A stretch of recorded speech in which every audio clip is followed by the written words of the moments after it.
عمران خان یہ پوچھ رہے ہیں کہ آپ یہ بتائیں کہ مجھے ڈیل کرنے کی کیا ضرورت ہے، جبکہ میرے سارے کیسز کے اوپر فیصلہ مجھے اپنے جو میں 1.5 سال سے دو 2.5 سال سے اپنے کیسز کا سامنا کر رہا ہوں، جو میں نے جیل کاٹی ہے 1.5 سال، مجھے کیا ضرورت ہے کہ میں کسی کے ساتھ ڈیل کر کے نکلوں؟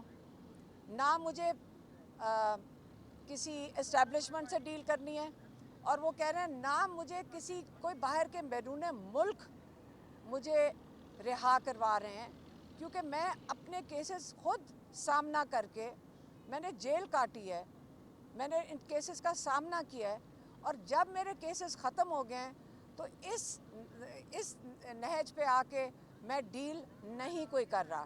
میں اپنے کیسز کا سامنا کروں گا، چاہے وہ یہاں پہ ہو اس جو جیل کورٹ میں، اور چاہے ٹرائل کورٹ میں ہو یا جا کر ہائی کورٹ میں ہو۔ تو یہ تو عمران خان نے اپنے کیسز کے بارے میں کہہ دیا۔ باقی جو کیسز ہیں عمران خان کے، وہ آپ کو پتہ ہے 9 مئی سے ان کا تعلق ہے، اور ان کا تعلق ہے 26 نومبر سے۔ 9 مئی کے بارے میں عمران خان نے یہ کہا ہے کہ 9 مئی جنہوں نے CCTV فوٹیج چرائی ہے انہوں نے 9 مئی کرایا ہے، کیونکہ پہلے یہ بتا دیں کہ 9 مئی کے واقعات 4 بلڈنگ جلانے کا جتنا ماتم کیا گیا ہے، 10,000 لوگوں کو 9 مئی کے 6 بلڈنگ جلانے کے لیے 10,000 لوگوں کو آپ نے حراست میں لے لیا۔ اور یہ بھی بتا دیں کہ جن لوگوں نے پارٹی چھوڑ دی ان کو کیسے آپ نے ان کیسز سے معاف کر دیا۔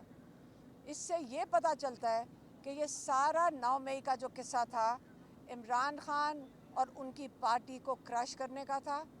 اب یہ 9 مئی کو ان کو خود ہی سنبھالنا ہے۔ آپ یہ جو کچھ اس سے فائدے اٹھانے تھے آپ نے اٹھا لیے ہیں۔ اب وہ یہ کہہ رہے ہیں کہ آپ ایک جوڈیشل کمیشن بنائیں۔ ان کے 2 ہی مطالبات ہیں۔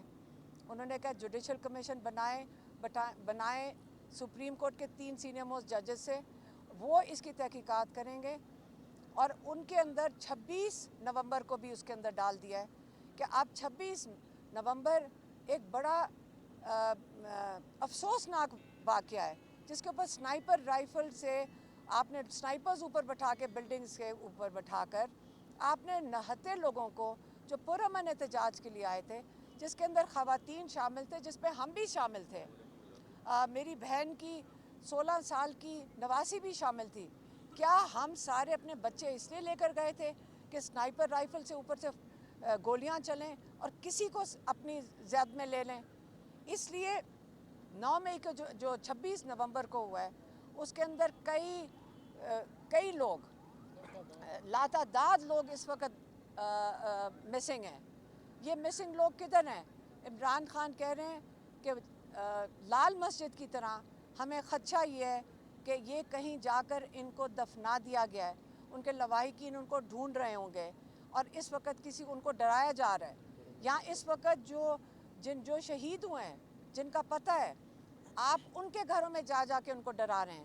لیکن ہم نے یہ فیصلہ کیا ہے، ہم کل انیس ستی کے گھر بھی گئے تھے، ہم نے یہ کیا ہے کہ جب وہ بیچارے وہ سیکیورٹی گارڈ ہیں یہاں پہ ناظرہ کے اندر، ان کے والد، آپ مجھے بتائیں ان کو دھمکائیں گے آپ؟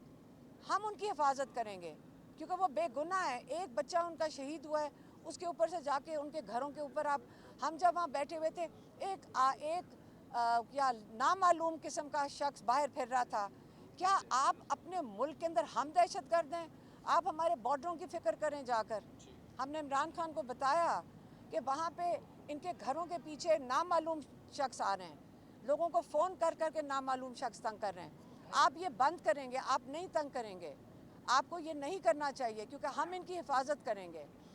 اس لیے جو آگے کے لیے جو عمران خان کا جو لائے عمل ہے وہ صرف یہ 2 باتیں ہیں۔ انہوں نے پھر سے رپیٹ کیا ہے کہ جو یہ بات چیت کر رہے ہیں، یہ حکومتی کوئی جو مذاکرات، جو PTI کی ٹیم کوئی حکومتی ٹیم کے ساتھ مذاکرات کرنے لگی ہے، کہتے ہیں انہوں نے بھی تو کسی سے اپروول لے کر ہی بیٹھیں گے نا۔